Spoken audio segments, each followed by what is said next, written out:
തൃശൂർ കരുവന്നൂർ കള്ളപ്പണ ഇടപാട് കേസിൽ സിപിഐഎമ്മിന് നേതാക്കൾക്കും തിരിച്ചടി. പ്രതികൾക്കെതിരെ പ്രഥമ ദൃഷ്ട്യാ തെളിവുകൾ ഉണ്ട് എന്നാണ് കലൂർ PMLA കോടതി വ്യക്തമാക്കുന്നത്.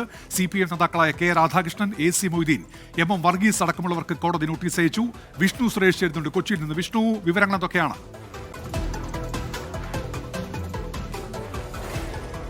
വളരെ പ്രധാനപ്പെട്ട വാർത്തയാണ് കലൂർ PMLA കോടതിയിൽ നിന്നിപ്പോൾ വരുന്നത്. ഈ കരുവന്നൂർ സഹകരണ ബാങ്ക് തട്ടിപ്പുമായി ബന്ധപ്പെട്ട് ആ കേസിൽ 28 പ്രതികളുടെ വിചാരണ നടപടികൾ ആരംഭിക്കുന്നതിന് മുൻപ് അവരുടെ ഭാഗം പറയാനുള്ള അവസരമായിരുന്നു. അതിൽ അവർ പറഞ്ഞത് തങ്ങൾക്കെതിരെ തെളിവുകളില്ല, തങ്ങൾക്കെതിരെ കെട്ടിച്ചമച്ച കേസാണിതെന്നാണ്. പക്ഷേ കോടതി വിശദമായി ഈ കുറ്റപത്രം വായിച്ച ശേഷം പ്രതികൾക്കെതിരെ പ്രഥമ ദൃഷ്ട്യാൽ തെളിവുണ്ട് എന്ന നിലപാടിലേക്ക് മാറുകയായിരുന്നു. ആ ഒരു പശ്ചാത്തലത്തിലാണ് CPIM നേതാക്കളായ K Radhakrishnan, AC Moideen, MM Varghese, അതോടൊപ്പം തന്നെ ഈ കേസിൽ പാർട്ടി പ്രതിചേർക്കപ്പെട്ടിട്ടുണ്ട്. പാർട്ടി പ്രതിചേർക്കപ്പെട്ട പശ്ചാത്തലത്തിൽ നിലവിലെ ജില്ലാ സെക്രട്ടറി അടക്കമുള്ള ആളുകൾക്ക് സമൻസ് അയക്കാൻ കോടതി നിർദ്ദേശം നൽകിയിട്ടുണ്ട്.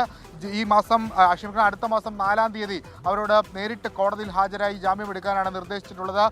ഈ കരുവന്നൂർ കള്ളപ്പണ ഇടപാടുമായി ബന്ധപ്പെട്ട് വലിയ തിരിച്ചടിയാണ് CPM-നെ സംബന്ധിച്ചിടത്തോളം ഇപ്പോൾ ഉണ്ടായിരിക്കുന്നത്. നേരത്തെ 55 പ്രതികൾക്കെതിരെയുള്ള വിചാരണ നടപടികൾ ആരംഭിച്ചിരുന്നു. ബാക്കിയുള്ള 28 പ്രതികൾക്കാണ് ഈ പുതിയ BNS നിയമപ്രകാരം വിചാരണ ആരംഭിക്കുന്നതിന് മുൻപ് പ്രതികളുടെ ഭാഗം കൂടി കേൾക്കേണ്ടതുണ്ട്.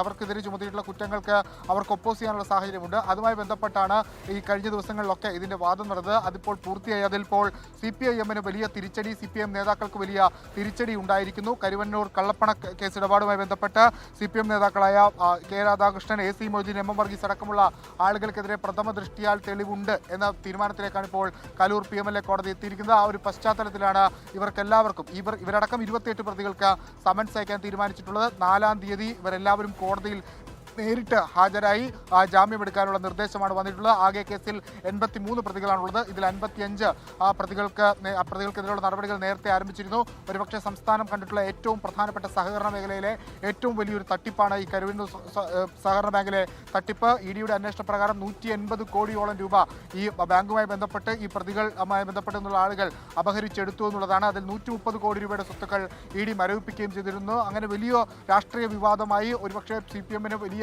പ്രതിരോധത്തിലേക്കൊക്കെ കൊണ്ടുപോയ വലിയ പ്രതിസന്ധി സൃഷ്ടിച്ച ഒരു സംഭവമാണ് തൃശ്ശൂരിലെ ഈ കരുവന്നൂർ സാമ്പത്തിക തട്ടിപ്പ് കേസ്. അതിന് പിന്നാലെ ഇതിന്റെ കുറ്റപത്രം സമർപ്പിക്കുന്ന ഘട്ടത്തിലാണ് കെ രാധാകൃഷ്ണൻ MP, നിലവിലെ MP, അതോടൊപ്പം തന്നെ അവിടുത്തെ മുൻ ജില്ലാ സെക്രട്ടറി ആയിരുന്ന MM വർഗീസ്, മുൻ ജില്ലാ സെക്രട്ടറി AC മൊയ്തീൻ അടക്കമുള്ള ആളുകളെ പ്രതിചേർക്കുന്ന അവരൊക്കെ ജില്ലാ സെക്രട്ടറി ആയിരുന്ന കാലയളവിൽ ഈ ബാങ്കിൽ തട്ടിപ്പ് നടന്നിട്ടുണ്ട്. അതെല്ലാം പരിഗണിച്ചാണ് അവരെ പ്രതി ചേർത്തത്. അവർക്കെതിരെ ഇപ്പോൾ പ്രഥമ ദൃഷ്ട്യാൽ തെളിവുണ്ട് എന്ന തീരുമാനത്തിലേക്ക് അല്ലെങ്കിൽ എന്ന നിഗമനത്തിലേക്ക് കോടതി എത്തിയിരിക്കുന്നു. CPIM-ഉം അതോടൊപ്പം തന്നെ നേതാക്കളുമൊക്കെ പ്രതിരോധത്തിലേക്ക് ഈ വിഷയത്തിൽ വീണ്ടും പോകുകയാണ്. ഉറപ്പായും ഇതൊരു രാഷ്ട്രീയ ആയുധമായി UDF ഉപയോഗിക്കും എന്ന കാര്യത്തിൽ